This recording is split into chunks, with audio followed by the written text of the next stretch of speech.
국어사전에 보면 안전지대를 이렇게 설명을 해 놓았습니다. 도로를 보행자가 건너갈 때 안전하게 건너갈 수 있도록 지정해 놓는 곳이라 이렇게 국어사전에 정의를 해 놓았습니다. 아이러니컬하게도 여러분, 사람들이 사고 나는 곳이 어디냐? 이렇게 안전지대입니다.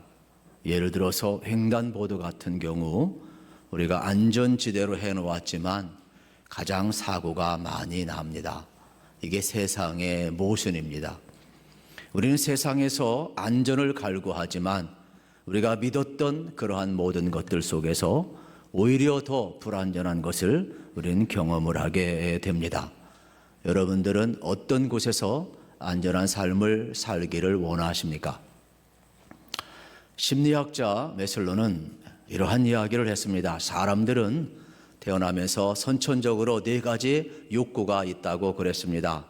맨 밑바탕에는 생존의 욕구가 있다고 그랬습니다. 누구나 다 여러분, 이 본능, 의식주의 문제, 이 생존에 대한 욕망은, 욕구는 다 있다라는 사실입니다. 그런데 그 다음 단계 생존에 대한 이 욕구가 채워지게 되면은 특별히 안전에 대한 욕구가 있다고 그랬습니다. 그래서 이 안전한 삶을 끊임없이 유지하기를 갈망한다는 겁니다. 그런데 안전 욕구 다음에 일어나는 게 뭐냐? 소속감에 대한 욕구라는 겁니다. 그리고 맨 위의 단계 4단계는 자아 실현의 욕구가 되겠습니다. 오늘날 우리가 이렇게 안전을 갈망하는 것은 아무리 어렵다 하지만은 나름대로 생존의 문제는 우리가 뛰어넘었다라는 사실입니다. 그래서 내 생존의 문제가 채워졌으니까 이제 안전하고 안전지대에서 살고 싶은 욕망이 우리 가운데 강하게 일어나고 있음을 발견하게 되는 겁니다. 그러면 과연 우리는 어떠한 안전지대에 살고 있느냐 이 말입니다. 독일의 사회 철학자 올리히백은 그의 저서 위험한 사회에서 이러한 내용을 이야기합니다. 현대 사회는 위험한 사회라는 겁니다. 우리가 도시에 살아도 어느 곳에 살아도 여러분, 끊임없이 과학 문명의 발달이 여러 가지 이기적인 것들이 우리에게 편리함은 가져왔는지 모르지만은 안전은 보장하지 않는 겁니다. 그래서 현대를 살아가면서 맨날 듣는 내용이 뭐예요? 맨날 위험한 내용만 들어요. 그러다 보니까 여러분, 우리는 늘 불안 속에 살게 돼요. 건강한 사람도 불안하니까 맨날 건강검진 받아야 돼요. 우리 한 채 앞을 내다볼 수 없으니까 보험 들어야 되고 다 연금을 들어야 돼요. 심지어 우리는 자식 걱정 안 할 수 없어요. 군대 간 자식 걱정, 객지에 나와 있는 자식 걱정. 심지어 우리는 여러분, 메일 같은 거 하나 하도 해킹당하지 않을까, 내 개인 신상 정보가 털리지는 아니할까 늘 염려하며 살아가야 돼요. 우리의 삶의 자리는요, 정말로 모든 것이 안전하기 위해서 존재하는 것들이 오히려 불안전한 요소로 다 바뀌어가고 있다는 것을 여러분 알으셔야 돼요. 여러분 무엇을 안전으로 삼는지 모르겠어요. 그러나 우리가 돈이든 권력이든 어떤 통장이든 부동산이든 여러분, 우리가 붙들고 있는 그러한 모든 것들이 과연 우리를 안전케 하는가? 그렇지 않다라는 겁니다. 그런데 우리는 그것들을 놓지 못하고 붙들고 있는 것은 뭐냐? 그것이 나를 안전케 하고 있다는 것을 믿고 싶은 그러한 모습이 아닌가 생각을 하게 되는 겁니다. 우리는 꼭 기억을 해야만 합니다. 이 땅에는 안전지대가 없다라는 사실입니다. 저는 설교를 준비하면서 그동안 교회는 피난처요, 구원의 방주요, 안식처였습니다. 그러나 코로나19 사태를 통하여서 우리는 경험하지 못한 사태를 경험하고 있습니다. 그것은 뭐냐? 우리 스스로 결단하며 예배 잠정적 중단을 하고, 또 가정에서나 또 우리는 영상 예배를 드리는 그러한 시대를 우리가 맞이하고 있습니다. 지금은 어떻게 보면 역발상을 해야만 하는 교회도 여러분 사회적 관계 속에서 우리가 감당해야 될 사명이 있고, 우리 성도들도 그동안 목회자와 함께 예배가 우리의 전부였고 성전 중심의 삶이 우리의 전부였는데, 이제는 여러분 어떻게 되었습니까? 이 모든 것들이 흔들리는 초유의 사태를 경험하고 있다는 사실입니다. 이러한 것들이 뉴스나 인터넷을 다 도배하고 있어요. 문제는 저도 사도행전 강해를 중단하고 여러분 오늘 이 위급한 상황 속에서 필요한 하나님의 말씀의 백신을 여러분과 계속 나누고 있는데, 여러분 한번 생각을 한번 해보세요. 과연 우리의 육적인 안전지대는 어디이고 영적인 안전지대는 어디인가?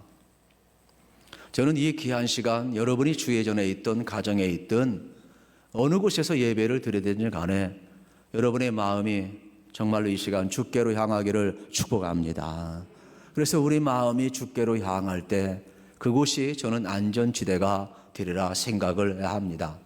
이러한 논쟁의 문제는 나중에 추후에 하도록 하고, 오늘 우리에게 가장 중요한 것은 지금 우리가 어느 곳에 있든지 우리의 마음이 어디를 향하고 있느냐, 우리 영혼의 안식처가 어디냐, 안전지대가 어디냐, 하나님께로 우리의 마음이 중심이 향해야 된다는 사실입니다. 조정민 목사님이 쓴 길을 찾는 사람이라는 책에 보면 이러한 글귀가 있습니다. 이 세상에는 끊어지지 않는 동아줄은 없습니다. 이 세상에는 끊어지지 않기를 바라는 밧줄이 있다고 믿고 착각하며 살아갈 뿐입니다. 이 세상에는 안전지대는 없습니다라고 이야기를 했습니다. 우리나라도 연초까지만 해도 자신만만했습니다. 대한민국은 안전지대라고 통제할 수 있다라고 이야기를 했습니다. 미국도 그렇고 여러분 전 세계도 강대국도 마찬가지입니다. 그러나 지금은 어느 것도 안전지대가 없다라는 사실입니다. 실제적으로 여러분 한번 생각해 보세요. 안전지대가 장소의 문제일까, 시설의 문제일까? 장소도 아니고 시설도 아니에요. 어떠한 장소에 있어도 어떠한 시설에 있어도 여러분 안전한 곳은 없다라는 것입니다. 우리 신앙인들이 굳이 찾아야 한다면 유일한 것, 여러분 하나님 품만이 진정 안전지대임을 우리가 다시 한번 발견하게 되는 겁니다. 내가 전쟁 속에 있어도, 불 가운데 지나가도, 물 가운데 지나가도, 환난 가운데 있어도, 질병 가운데 있어도 내가 하나님과 함께 할 수 있다면 그곳이 안전지대이지만은, 아무리 여러분들이 안전지대에 있다 할지라도, 그 장소와 시설에 있다 할지라도 하나님과 함께 하지 않는다면 그 자리는 불안한 자리요, 공포의 자리요, 앞으로 무슨 일이 일어날지 모르는 불안 자리가 될 수밖에 없는 겁니다. 그래서 진정한 안전지대는 여러분 하나님 품임을 우리가 다시 한번 발견하게 되는 것입니다. 특별히 하나님만이 안전지대가 되는 이유는 하나님만이 우리를 온전히 지켜줄 수 있기 때문에 그렇습니다. 여러분 대통령이 움직이는 곳에는 항상 경호원이 출동을 합니다. 경호원의 사명은 철저하게 여러분 VIP를 안전하게 보호하는 겁니다. 경호원 아무나 됩니까?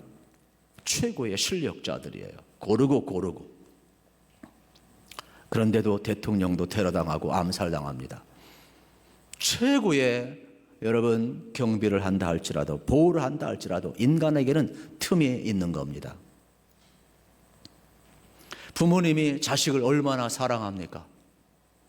저도 자녀 키울 때 참 눈에 넣어도 아깝지 않을 정도로 마음이 가고, 24시간 아무리 꼬박 세고 지키려고 해도 사고 나는 게 인생이더라고요. 부모도 못 지켜요. 여러분 경찰이 지켜줄 수 있다고 생각을 하십니까? 못 지켜요.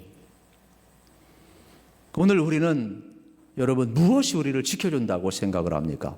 사람들은 그래도 자본주의 시대니까 돈이 있어야 되겠지. 돈을 붙들어요. 그러나 그 돈 때문에 허망한 인생을 살잖아요. 알량한 권력, 짧은 권력, 거기에 목숨을 걸잖아요. 그러나 여러분 오늘의 현실을 보잖아요. 그 권력 때문에 얼마나 비참한 이 현상을 우리가 지금 경험하고 있는지 보잖아요. 도대체 우리가 붙드는 안전지대가 뭐냐 이 말이에요. 우리는 결코 이 세상에 그 어떤 누구도 그 어떤 것도 나를 지켜줄 수 없음을 알아야 합니다. 이러한 때에 오늘 시편 121편 3절 4절은 저에게 큰 위로가 되었어요. 저는 여러분들에게도 큰 위로가 되기를 축복합니다. 유대인들은 유월절, 오순절, 장막절 3대 절기를 지켜야 해요. 그래서 항상 예루살렘에 올라가야만 합니다. 예루살렘은 해발 790m예요. 그런데 예루살렘에 올라가려면 여리고를 거쳐야 해요. 여리고는 가장 낮은 마이너스 350m예요. 그러니까 가장 낮은 지역에서 높은 지역으로 올라가야 하는데 여리고에서부터 예루살렘까지 올라가려면 또 유대 광야를 지나가야 돼요. 이 팔레스틴 땅은 대부분 척박하지만은 광야가 약 30%를 차지하고 있다는 사실입니다. 그런데 이 산으로 올라가려면은 예수님께서도 강도 만난 자의 비유를 이야기하셨잖아요. 그만큼 산에는 비탈길이 있고 낭떠러지가 있고 큰 바위가 있고 맹수가 있고 위험한 요소가 있고 산을 오르기 힘든 거예요. 이러한 상황 속에서 지나갈 때 산을 바라보면서 여러분 그들은 보호받기를 원했고 안전을 갈망할 수밖에 없었다는 사실이에요. 이러한 상황 속에서 시인이 지금 실존적인 질문을 던지는 거예요. 정말로 무섭거든요. 내가 산을 향하여 눈을 들리라. 나의 도움이 어디서 올까? 지금까지는 이스라엘 백성들이 예루살렘 도성을 둘러싸고 있는 그 지역의 큰 산들이 우리를 보호했다고 생각을 했어요. 그래서 위세의 침범도 막아주고 수많은 재난도 막아주고 자연재해도 막아주고 그러다 보니까 하나님이 있어야 될 자리에 큰 산이 있었다라는 사실이에요. 이제는 하나님을 대신해서 예루살렘 도성을 둘러싸고 있는 큰 산들이 그들의 보호막이 되었습니다. 하나님은 잊어버렸어요. 그런데 시인은 지금 예루살렘에 올라가면서 진정 저 큰 산이 우리를 막아줬던가? 원수로부터 보호했던가? 묻는 거예요. 아니면 저 큰 산을 지으신 천지를 지으신 여호와 하나님이 우리를 보호해주고 지켜주신 건가? 실존적인 질문을 던지고 있다는 사실이에요. 그래서 오늘 본문 속에 이 도움이라는 단어는 히브리어로 에제르라는 단어를 쓰고 있는데 이거는 구조, 특별히 돕다 이러한 뜻이 있습니다. 이렇게 원조나 구조, 돕는 건데 그냥 도와도 되고 안 도와도 되는 것이 아니라 전쟁에서 여러분 전방에서 싸우는데 후방에서 물자가 필요한 거예요. 무기가 공급돼야 돼요. 식량이 공급돼야 돼요. 만약에 지원되지 아니하고 원조가 이루어지지 아니하면 어떻게 돼요? 전쟁에서 지는 거예요. 그러니까 이 에제르라는 단어는 절대절명 위기 속에서 생사를 가르는 상황 속에서 돕는 것을 이야기하는 단어가 에제르라는 단어가 되겠습니다. 지금 생사를 가르는 어떻게 보면은 여리고를 거쳐서 여러분 험산 출령을 지나서 광야를 지나서 산을 오르고 예루살렘을 향하여 가면서 그 산을 바라보고 있는 거예요. 나의 도움이 도대체 어디서 오는가? 그동안 그들은 실존적으로 불안했으니까, 정치적으로 불안했으니까 전쟁을 해야 하고 위세의 침범이 있었고 수많은 실존의 문제가 있었으니까 그들을 보호하는 것이 큰 산이라고 생각을 했을 거예요. 지형적으로 풍수지리설은 그들은 안 믿었겠지만은 그의 삶의 현장에 그러한 주소란 말이에요. 그런데 지금 던지는 질문은 아니에요. 시인은 나의 도움이 어디서 오는가? 특별히 시인은 그의 눈을 하나님께로 돌리고 있다라는 사실이에요. 나의 도움은 천지를 지으신 여호와에게서로다. 그 두려움 가운데 험산줄령을 오르면서 산을 바라보면서 지금까지는 저것이 우리의 장벽이 된 줄 알았고 위세를 막아준 줄 알았고 우리를 보호한 줄 알았는데 그게 아니라 천지를 지으신 여호와 하나님이 나의 도움이심을 발견하고 하나님의 임재 가운데 속에서 창조주 하나님이 안전지대임을 고백하는 내용이 바로 2절이라 이러한 말이에요. 오늘도 마찬가지입니다.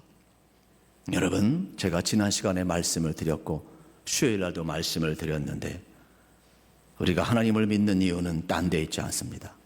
하나님이 살아계시기 때문에 우리가 하나님을 믿는 겁니다. 그렇다면 그 하나님은 천지를 창조하신 분입니다. 우리를 지으신 분입니다. 우리에게 생명을 주시는 분이신데, 저는 여러분들이 살아계신 하나님을 믿는 믿음으로 살아가시기를 축복합니다.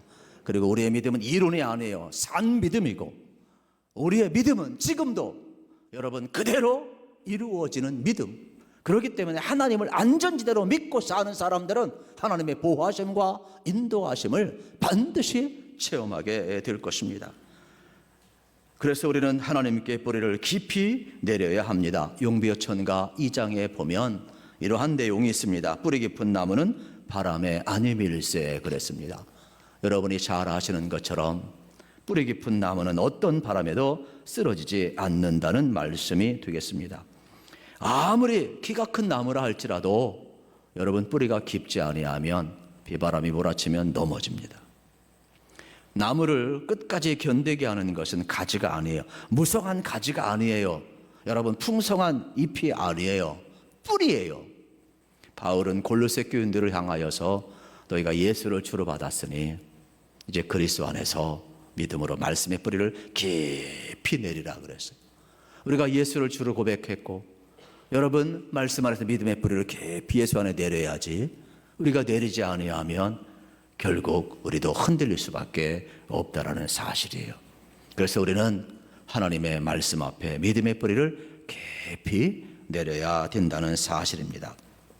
시편 46편 1절 우리는 기억합니다. 하나님은 우리의 피난처시요 힘이시니 환난 중에 만날 큰 도움이시라. 제가 피난처가 어떤 뜻인가 생각해 봤더니 이 안전지대인데 이 높은 곳이라 이러한 뜻이 있어요. 피난처 높은 곳. 낮은 곳에서 벌어지는 수많은 인생의 문제들도 높은 곳은 문제가 되지를 않아요. 제가 비행기를 타고 외국에 갈 때 막 비바람이 몰아쳤는데, 여러분 비행기를 딱 타고 뜨니까 이 구름을 뚫고 올라가니까 위에는 태양빛이 쫙 비치고 막 솜사탕 같은 솜 같은 그러한 구름이 쫙 펼쳐지는데 룰루랄라더라고요. 이렇게 쫙 얼마나 좋은지 몰라요. 그렇구나. 낮은 곳에서는 막 비바람이 치고 막 수많은 문제가 있는데 위에는 찬란한 태양빛이 비치고 아무 문제가 없더라고요. 여러분 우리가 이 땅을 살아가는 동안 막 지지고 볶고하는 것 같고 막 문제가 많은 것 같지만, 여러분들의 시선을 하나님께 고정하고 높이 계신 하나님 안에 거하게 되면 여러분 하나님 안에서는 그게 문제가 되지를 않아요. 저는 여러분들이 어떠한 죄의 문제라도 십자가에 높이 달린 주님 앞에 다 내려놨으면 좋겠어요. 거기에서는 모든 죄가 다 처리되는 거예요. 깨끗이 씻음 받고, 우리의 고통도 우리의 문제도 우리의 두려움도 내가 가지고 있으니까 땅 안에서 힘들고 어렵고 막 고통스러운 것이지, 하나님께 올려드리면 여러분 피난처가 되셔서 위에서는 문제가 되지 않는다는 거예요. 그래서 환난 날에 여호와는 나의 피난처라는 고백이에요. 저는 오늘 우리에게 이 말씀이 힘이 되고 위로가 되고 축복이 되기를 소망합니다. 그만큼 하나님은 우리의 안전지대라는 사실입니다. 특별히 여러분이 계신 곳에 하나님이 있고 하나님이 계신 곳에 여러분이 있다면 어떠한 장소, 어떠한 시설에 있든 아무 상관이 없습니다. 하나님이 함께하는 그곳이 안전지대이기 때문에 그렇습니다. 시인처럼 창조 하나님을 안전지대로 삼고 살아간다면 이 세상에 흔들리고 안전지대가 없다 할지라도 우리는 두려워할 필요가 없습니다. 그래서 시인은 3절부터 8절에서 반복법을 쓰는데, 여호와는 너를 지키신다, 졸지도 않는다, 주무시도 않는다, 계속해서 반복법을 써요. 그런데 우리가 사는 현실은 그렇지 않잖아요. 자연재해가 있죠. 여러분 세계보건기구에서 팬데믹을 선포했잖아요. 이건 대유행이라는 말이에요. 대유행은 3대 조건이 있어야 돼요. 그거는 지역적으로 세계에 흩어져야 되는 것. 두 번째는 이거로 인하여서 죽는 사람이 발생하는 것. 세 번째는 사람과 사람에 의해서 전염되는 것. 이제는 이 팬데믹 현상이라는 것은 여러분 전 세계 어느 누구도 막을 수 없다라는 거, 다 퍼졌다라는 거. 바이러스가 전 세계에 다 있다라는 거예요.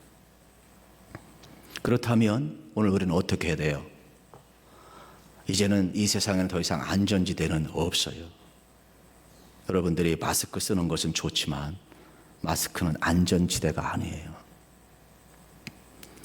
여러분, 나의 안전과 가족의 안전을 위해서 막 줄을 서고 주민등록 그 끝자리 번호 숫자대로 날짜를 가서 막 사고 막 이러는데, 뭐 잘하는 건 잘하는 거지만 가능하면 양보 좀 하시고, 그리스도인답게 사는 것이 무엇인가 우리 한번 잘 생각해 봤으면 좋겠어요. 깨끗이 씻으시고 여러분 예방을 하시는 건 참 좋은 거예요.